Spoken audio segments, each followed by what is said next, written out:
Mis primeros recuerdos huelen a lejía y cera de muebles, no a galletas recién horneadas ni a perfume de madre, a productos de limpieza, a detergente industrial, a ese aroma químico que se adhiere a la piel cuando frotas el mismo suelo de mármol durante horas, hasta que tus rodillas sangran bajo el vestido gris que siempre fue 2 tallas más grande. Tenía 5 años la primera vez que me dijeron que mi lugar estaba en la cocina, no en el salón. Recuerdo que había entrado corriendo, persiguiendo una mariposa que se coló por la ventana del servicio.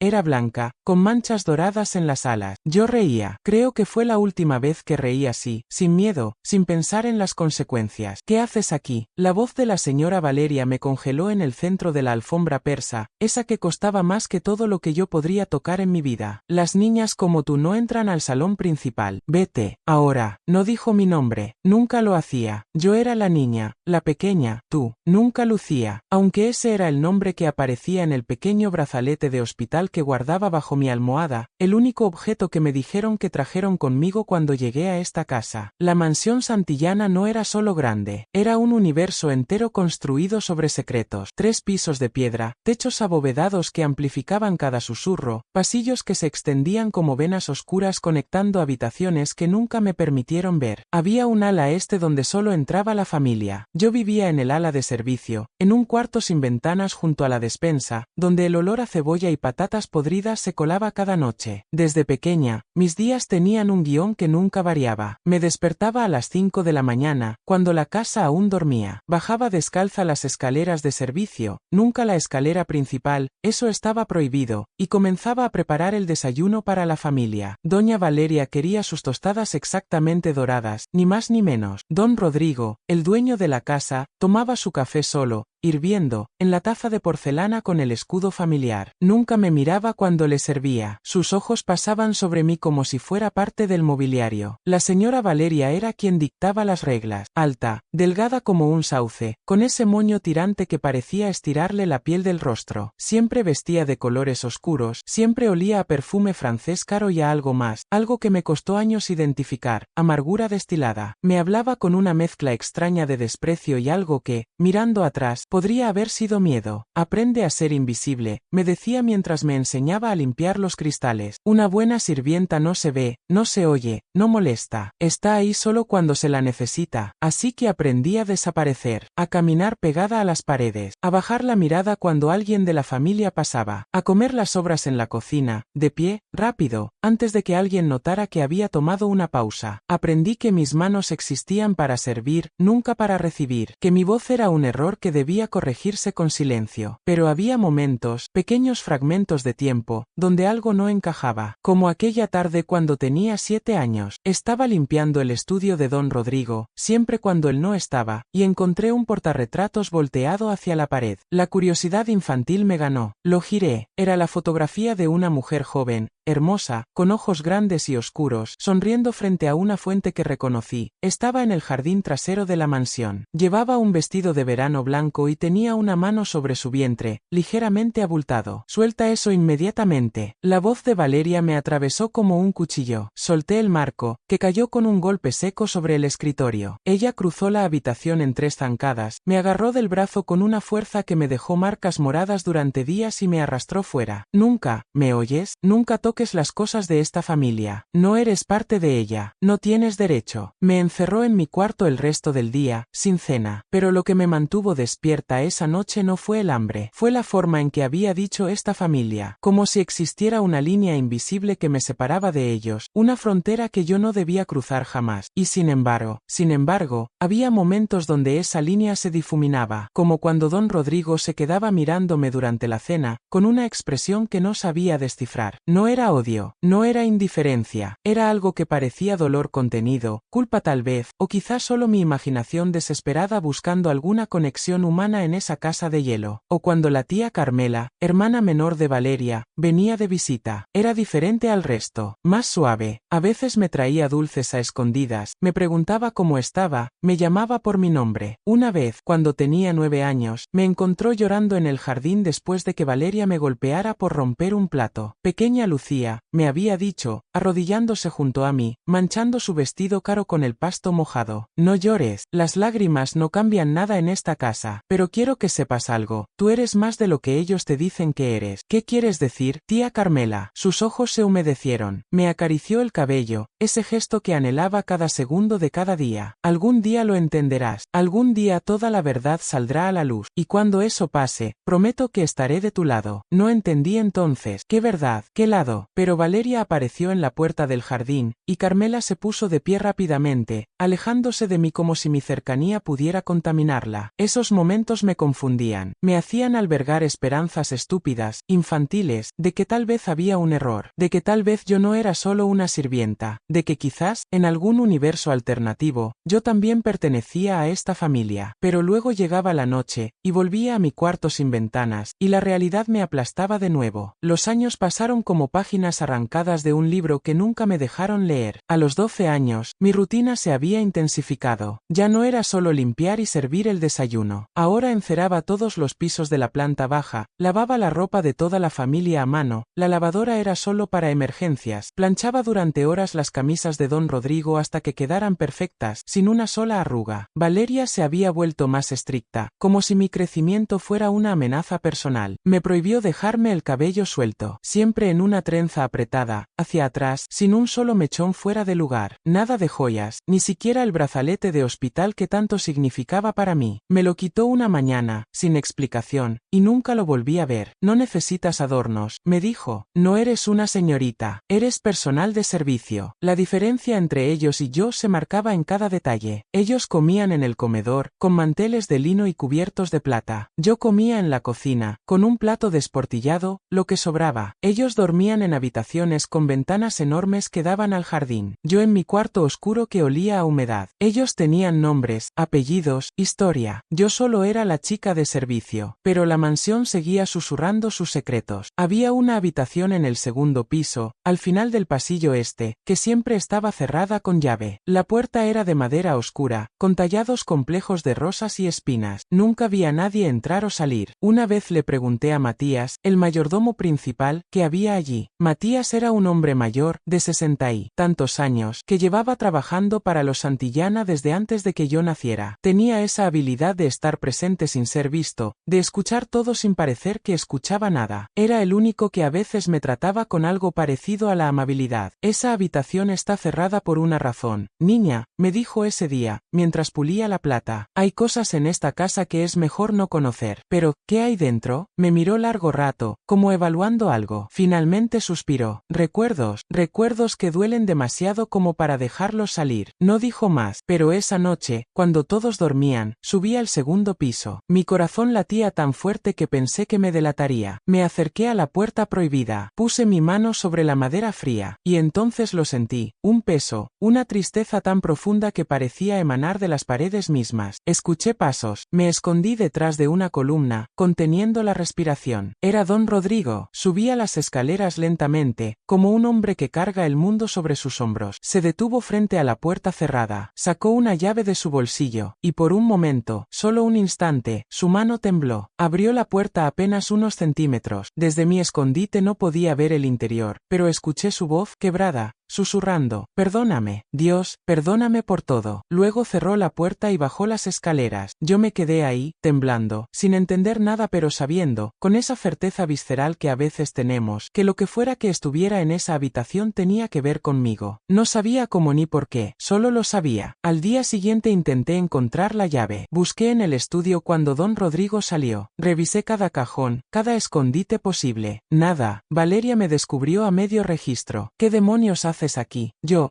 limpiaba. Mentirosa. Me agarró del brazo, sus uñas clavándose en mi piel. ¿Qué buscabas? Nada, señora, lo juro. Me abofeteó. Fuerte. El sabor metálico de la sangre llenó mi boca. Escúchame bien. Hay límites que no debes cruzar. Líneas que si cruzas, te arrepentirás. Esta casa tiene reglas, y tú, más que nadie, debes respetarlas. ¿Entendido? Asentí, con lágrimas que me negaba a dejarlas caer frente a ella. Pero esa noche, en mi cuarto, me prometí algo, descubriría la verdad, fuera la que fuera, costara lo que costara. A los 15 años, algo en mí cambió. Tal vez fue la adolescencia, tal vez fue el cansancio acumulado de años sintiéndome menos que humana, tal vez fue simplemente que las mentiras son como edificios viejos, eventualmente se agrietan y la verdad empieza a filtrarse por las fisuras. Empecé a prestar más atención, a las conversaciones que se callaban cuando yo entraba, a las miradas que se intercambiaban don Rodrigo y Valeria cuando pensaban que no los veía, a los papeles que Matías guardaba rápidamente cuando me acercaba. Un día, mientras limpiaba el despacho del abogado de la familia, el señor Mendoza, que visitaba la casa una vez al mes, encontré una carpeta mal guardada. Decía asuntos familiares, confidencial. Mi corazón se aceleró. Miré hacia la puerta. Nadie. Abrí la carpeta. Había documentos legales, testamentos, escrituras de propiedades. Y entonces vi mi nombre. Lucía, pero no como empleada o personal de servicio. Aparecía en un documento fechado 16 años atrás, justo el tiempo que yo tenía. Era un certificado de nacimiento, pero estaba tachado, invalidado de alguna manera que no entendía. ¿Qué estás haciendo? Casi se me para el corazón. Era el señor Mendoza, parado en la puerta, con esa mirada de abogado que ha visto demasiados secretos sucios. Yo, lo siento, solo limpiaba. Cierra esa carpeta. Ahora, obedecí, con las manos temblando. Él la tomó, la guardó en su maletín. Hay cosas que una niña como tú no debe saber, por tu propio bien. Pero, ese documento tenía mi nombre, no tenía nada. Su voz fue cortante. Y si sabes lo que te conviene, olvidarás lo que crees que viste. Esta familia ha sido generosa contigo. Te dio un techo, comida, trabajo. No muerdas la mano que te alimenta. Salió del despacho dejándome allí, con más preguntas que nunca y un miedo nuevo. El miedo de que si seguía buscando, encontraría algo que cambiaría todo. Pero ya no podía parar. Esa misma semana, la tía Carmela vino de visita. Esta vez vino sola, sin su esposo, sin sus hijos. Tenía ese aire de quien ha tomado una decisión difícil. Me buscó en el jardín, donde yo estaba podando los rosales. Lucía, necesito hablar contigo. Me quedé inmóvil, con las tijeras de podar en la mano. Tía Carmela, no me llames tía. Su voz sonó triste. No tengo derecho a ese título. No después de todo lo que he callado. No entiendo. Ella miró hacia la casa, asegurándose de que nadie nos observaba. Estoy enferma, Lucía. Los doctores me dan 6 meses, tal vez un año, y no puedo irme de este mundo con este peso. No puedo seguir siendo cómplice. ¿Cómplice de qué? Tomó mis manos entre las suyas. Estaban frías, temblorosas. Tú no eres lo que te han dicho que eres. Esta casa, esta familia, te robaron algo que nunca debieron quitarte. Tu identidad, tu lugar. Tú, Carmela. La voz de Valeria cortó el aire como un látigo. Apareció en el jardín, pálida de furia. ¿Qué haces? Lo que debí hacer hace años, respondió Carmela, poniéndose de pie con dignidad. Decirle la verdad. No te atrevas. Valeria se acercó, sus ojos ardiendo. No tienes derecho. Hicimos un pacto. Todos estuvimos de acuerdo. Yo nunca estuve de acuerdo. Carmela tenía lágrimas en los ojos. Me obligaste a callar. Todos lo hicieron. Pero ya no más. Si dices una palabra más, te juro que... ¿Qué? ¿Me echarás de la familia? Ya lo hiciste hace años. ¿Me quitarás mi herencia? No me importa. Estoy muriendo, Valeria. Ya no tengo nada que perder. El silencio que siguió fue denso, asfixiante. Yo miraba de una a otra, sin entender nada pero entendiendo todo al mismo tiempo. Había un secreto grande, y ese secreto tenía que ver conmigo. Lucía, dijo Carmela, volviéndose hacia mí. En el ático, detrás de los baúles viejos, hay una caja de metal azul. Está escondida bajo las tablas del suelo, en la esquina noroeste. Dentro está todo, las fotos, las cartas, el certificado real, todo lo que necesitas saber. Cállate. Valeria la agarró del brazo. Sal de esta casa ahora mismo. Ya me voy, pero volveré. Y cuando vuelva, traeré abogados, traeré pruebas, y esta casa de mentiras se derrumbará. Carmela me miró una última vez, con tanto amor y tanto dolor que me partió el corazón. Perdóname por no haber sido más valiente antes, pero ahora, busca esa caja, y cuando la encuentres, reclama lo que es tuyo. Se fue. Valeria se quedó ahí, temblando de rabia, mirándome con un odio que nunca antes había visto tan puro, tan desnudo. Si subes a ese ático, si buscas esa caja, si descubres lo que hay allí, su voz era veneno, te echaré a la calle, sin dinero, sin referencias, sin nada, terminarás mendigando. ¿Eso quieres? Por primera vez en mi vida, no bajé la mirada. Quiero la verdad te destruirá. Entonces que me destruya, pero al menos será mía. Esa noche esperé hasta que la casa se durmiera, hasta que el último ruido se apagara, y entonces, descalza, con una linterna que había robado de la cocina, subí al ático. El ático era un lugar olvidado, lleno de polvo y de cosas que la familia ya no quería pero tampoco se atrevía a tirar. Baúles con ropa antigua, muebles rotos, cuadros con los rostros de ancestros muertos, y en la esquina noroeste, tal como Carmela había dicho, bajo las tablas del suelo, encontré la caja azul. Mis manos temblaban tanto que apenas podía abrirla. Dentro había documentos, fotografías, cartas. Tomé la primera foto. Era la misma mujer del portarretrato que había visto años atrás en el estudio, pero esta vez estaba en una cama de hospital, sosteniendo un bebé recién nacido. Sonreía, exhausta pero feliz, y detrás de ella, de pie, estaba don Rodrigo, más joven, mirando al bebé con una mezcla de amor y terror. Le di vuelta a la foto. Había una fecha y una nota escrita a mano. Lucía María Santillana, nacida el 3 de marzo. Nuestra hija, nuestra maldición, nuestro secreto. El mundo se detuvo. Leí la nota 1, 2, 3 veces. Las palabras no cambiaban. Lucía María Santillana, nuestra hija. Tomé otro documento. Era mi certificado de nacimiento, el real, donde decía claramente, padre,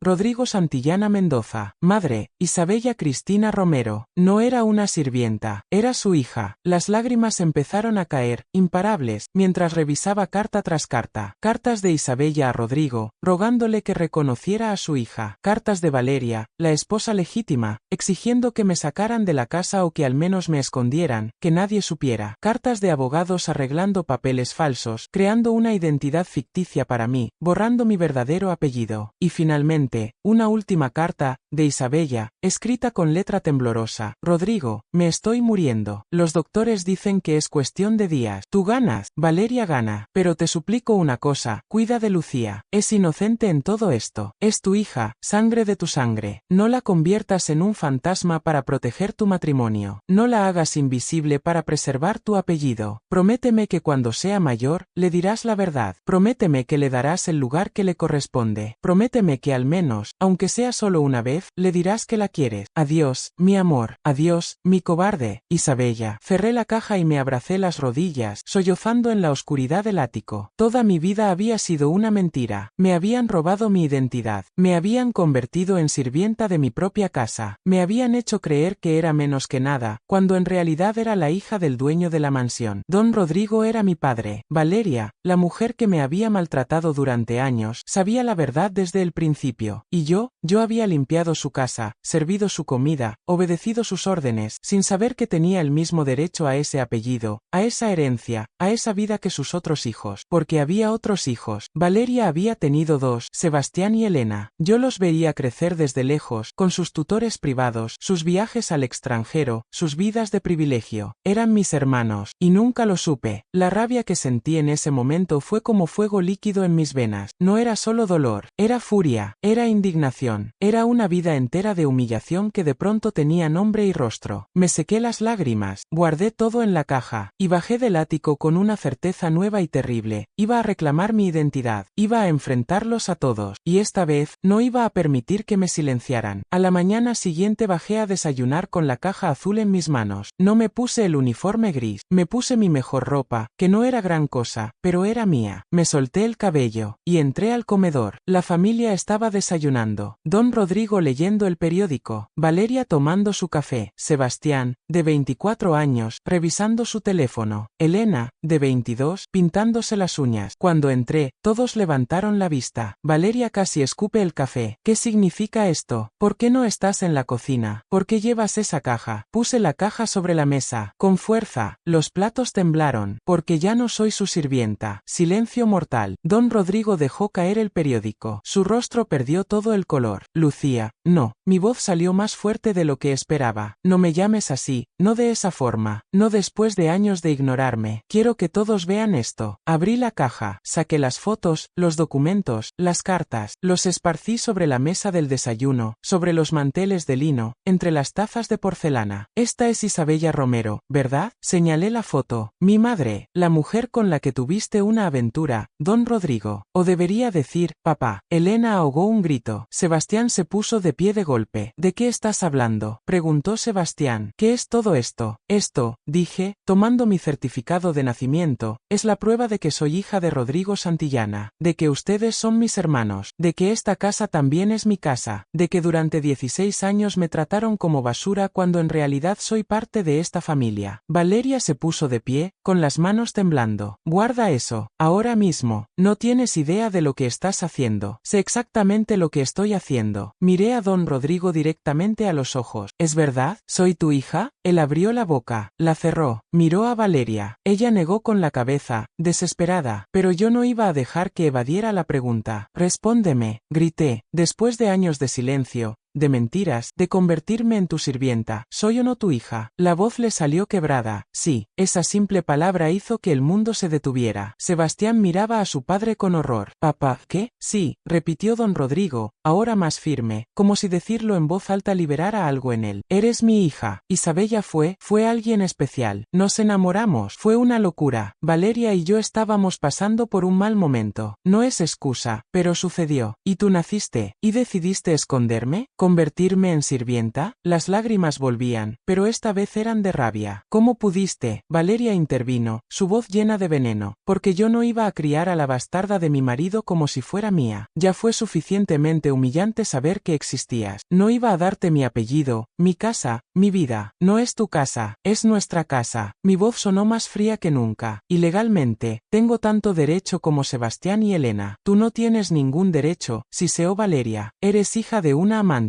Una vergüenza, un error. No soy un error, soy una persona, y merezco lo que me corresponde. Don Rodrigo se llevó las manos a la cara. Lucía, lo siento, Dios, lo siento tanto. Isabella me hizo prometerle que cuidaría de ti, pero yo era un cobarde. Tenía miedo de perder mi matrimonio, mi reputación, mi familia. Pensé que dándote un techo, comida, trabajo, pensé que era suficiente. ¿Suficiente? Me reí, una risa amarga, sin humor. Me robaste mi infancia, mi identidad. Me hiciste creer que era menos que humana. Me negaste cada segundo de amor, de reconocimiento, de dignidad que merecía. ¿Y crees que darme sobras de comida y un cuarto sin ventanas era suficiente? Sebastián miraba los documentos, leyéndolos con ojos incrédulos. Elena, esta es nuestra hermana. Elena lloraba en silencio, con el rímel corriendo por sus mejillas. No puede ser, todo este tiempo, dije, estuve aquí, limpiando sus cuartos, lavando su ropa, sirviéndoles el desayuno, y ustedes ni siquiera sabían que compartíamos la misma sangre. El mayordomo Matías apareció en la puerta del comedor. Había escuchado todo. Tenía lágrimas en sus viejos ojos. Señorita Lucía, perdóneme, yo sabía, desde el principio, y nunca dije nada. ¿Tú también? El dolor se multiplicaba con cada confesión. Me pagaron por mi silencio, y lo acepté porque era un cobarde, como todos en esta casa. Valeria golpeó la mesa. Esto no cambia nada. Legalmente, sigues siendo una hija ilegítima. No tienes derecho a la herencia. No tienes derecho a nada. Eso lo decidirá un juez. Tomé los documentos, porque voy a demandarlos. Voy a pelear por mi apellido, por mi lugar, por todo lo que me robaron. Don Rodrigo se puso de pie, tambaleándose. No, Lucía, por favor, podemos arreglarlo. Puedo reconocerte, puedo darte dinero, lo que quieras, pero no destruyas esta familia. Ustedes destruyeron mi vida primero. Salí del comedor con la caja bajo el brazo, dejándolos a todos en shock. Pero antes de cruzar la puerta, me di vuelta una última vez. Ah, y para que sepan, la tía Carmela prometió ayudarme. Va a traer abogados, va a traer pruebas, y cuando esto llegue a los tribunales, todo el mundo sabrá qué clase de familia son los Santillana. El grito de desesperación de Valeria me siguió por el pasillo. Pero yo ya no tenía miedo. Ya no era la niña invisible. Era Lucía María Santillana. Y finalmente, iba a luchar por existir. Los días siguientes fueron una tormenta. Carmela cumplió su promesa. Llegó con el mejor abogado de la ciudad, el doctor Navarro, un un hombre de 60 años con reputación de no perder nunca. Vio los documentos, las fotos, las cartas, y su veredicto fue inmediato. Tienes un caso sólido, muy sólido. Comenzó el proceso legal. Demanda por reconocimiento de paternidad, demanda por daños y perjuicios, reclamo de herencia. Los periódicos empezaron a oler la historia. Escándalo en familia santillana, decían los titulares. Heredera oculta busca justicia. La mansión se volvió un campo de batalla. Valeria contrató sus propios abogados,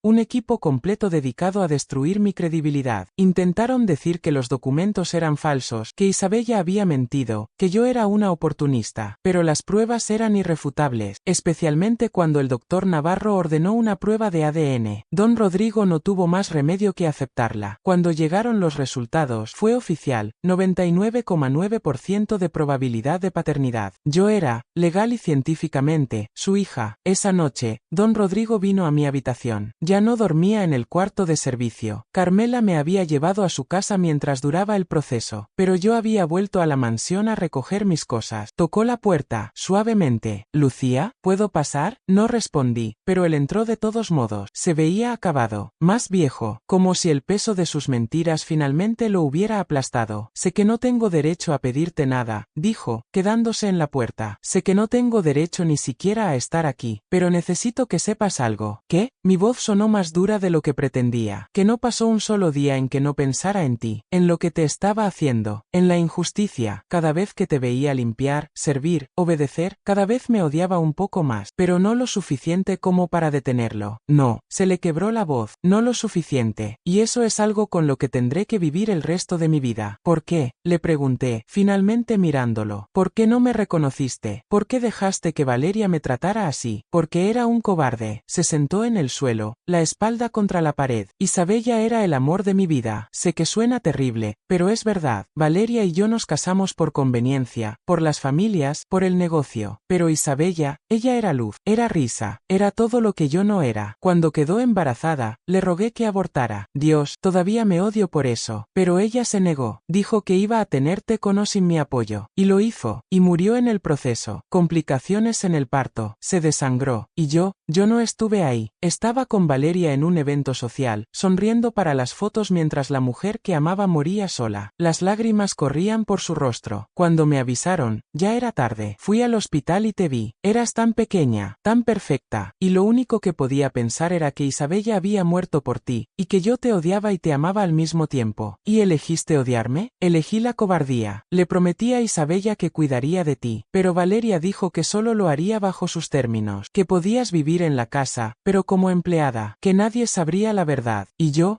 acepté, porque era más fácil, porque era la salida que me permitía mantener mi matrimonio, mi reputación, mi vida cómoda. Y cada día te vi crecer, te vi sufrir, y no hice nada. Sebastián y Elena ni siquiera sabían. Pensaban que era solo parte del personal, y yo dejé que pasara. Me sequé mis propias lágrimas. No quería llorar frente a él. No quería darle esa satisfacción. ¿Sabes lo que se siente?, pregunté. Crecer invisible, crecer creyendo que no vales nada, que tu único propósito es servir, que no mereces amor, o respeto, o siquiera un nombre propio. Lo siento, sé que no es suficiente, pero lo siento con cada fibra de mi ser. Tienes razón, no es suficiente. Me puse de pie, pero es un comienzo. Salió de la habitación, dejándome sola con mis pensamientos, y por primera vez en mi vida, sentí algo parecido a la paz. No era felicidad, todavía dolía demasiado, pero era algo, era validación, era reconocimiento, era existir. 6 meses después, el juez dictó sentencia. Reconocimiento oficial de paternidad. Lucía María Santillana era ahora mi nombre legal. Tenía derecho a una porción de la herencia familiar. No todo, los abogados de Valeria se aseguraron de eso, pero lo suficiente como para no volver a depender de nadie nunca más. Sebastián y Elena pidieron conocerme, de verdad conocerme, no como la sirvienta fantasma, sino como su hermana. Fue extraño, incómodo, doloroso, pero empezamos. Cenas mensuales, conversaciones cautelosas, años de distancia que intentábamos cruzar con puentes frágiles hechos de palabras honestas. Valeria nunca me habló de nuevo. Se mudó a su casa de la playa y cortó contacto con casi todos. El escándalo la destruyó socialmente. Parte de mí sentía lástima, pero solo una parte muy pequeña. Don Rodrigo intentó reconstruir algún tipo de relación conmigo. Le permití intentarlo, no por él, sino por mí, porque soltar el odio era más liberador que cargarlo. Carmela vivió 11 meses más después del juicio. Pasé cada uno de sus últimos días con ella. Me enseñó sobre Isabella, mi madre, me mostró más fotos, me contó historias, me dio los pedazos de mi historia que me habían robado. Eres tan parecida a ella, me dijo una tarde, en su cama de hospital. Fuerte, valiente, inquebrantable. No me siento inquebrantable. Nadie se siente así, pero lo eres. Sobreviviste a lo que hubiera destruido a muchos otros. Y no solo sobreviviste, luchaste, ganaste, murió en paz, con la conciencia limpia, sabiendo que había hecho lo correcto, aunque tarde. Hoy, 3 años después, vivo en un apartamento pequeño en el centro de la ciudad. Estudio Derecho. Quiero ser abogada para niños sin voz, para los invisibles, para los que crecen creyendo que no importan. A veces vuelvo a la mansión Santillana. Camino por esos pasillos que alguna vez fueron mi prisión. Subo al segundo piso, y frente a esa puerta que siempre estuvo cerrada, uso la llave que don Rodrigo finalmente me dio. Dentro hay un cuarto preservado. El cuarto de Isabella. Su ropa todavía en el armario. Sus libros en la estantería. Sus fotos en las paredes. Don Rodrigo nunca pudo deshacerse de nada. Era su forma de mantenerla viva. Me siento en su cama y le hablo. Le cuento sobre mi día, sobre mis clases, sobre los momentos buenos y malos. Y aunque sé que no puede escucharme, me hace bien creer que tal vez, de alguna forma, ella sabe que estoy bien, que no solo sobreviví, que florecí. Mi nombre es Lucía María Santillana. Durante 16 años, creí que era una sirvienta, una nadie, una invisible, pero estaba equivocada. Era la hija que todos negaron, la verdad que todos ocultaron, el secreto que eventualmente salió a la luz. Y ahora, finalmente, después de años de vivir en las sombras, existo, no como una empleada, no como un error, no como una vergüenza, sino como yo misma, completa, reconocida, libre, y eso, después de todo, es lo único que siempre quise.